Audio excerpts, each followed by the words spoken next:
Hey guys, so this video is going to be kind of different to what I usually do.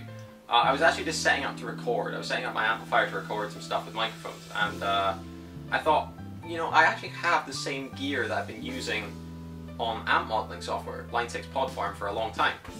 I have the exact same gear now. I just bought a new amp, so I figured what might be a good idea. I've seen a few people do it, but it's actually compare the original tube amp to the Line 6 modeling, but without, like, I've seen people do it and they might have, say, a 112 cabinet of their own, or they might have a combo and they'll do it compared to a 412 or something. No, I want to do the exact same equipment, so I want to use the same amplifier, same speaker cabinet, same microphones, same microphone technique, same pedals, same guitar. Everything will be exactly the same settings, and you'll be able to hear the exact difference between Line 6 Podfarm, which is probably some of, if not the most popular amp modeling software along with Guitar Rig right now, and an original 1969 Fender Silverface Bassman. So I'll be playing this guitar, which is my custom built sort of parts caster. It's a Strat body with a maple Telecaster compound radius neck with Seymour Duncan California 50 pickups. So let's get started.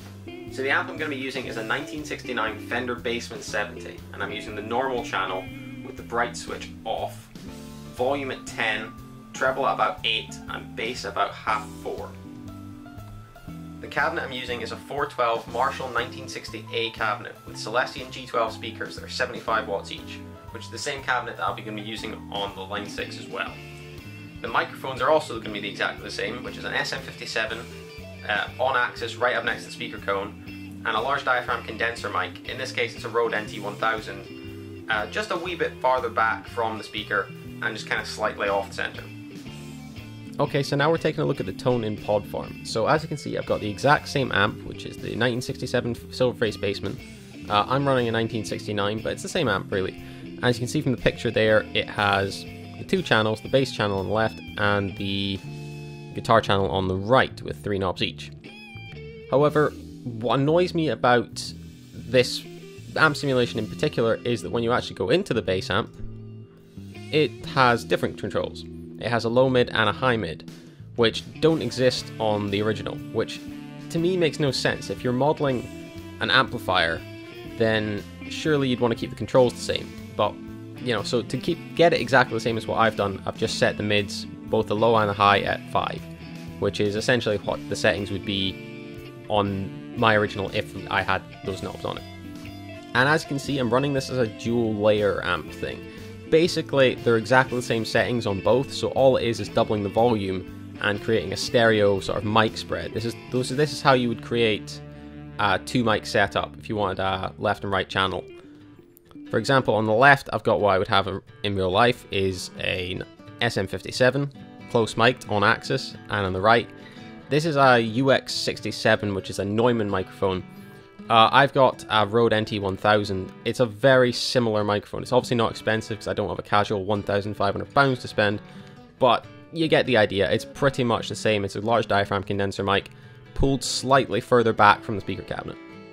I've also got an analog delay, which is based on an Electro Harmonix Memory Man. I'm running a Memory Boy, and I'm doing this the exact same way as I would, again, in real life, in that running it into the front of the amplifier because the Silverface Bassman doesn't have an effects loop.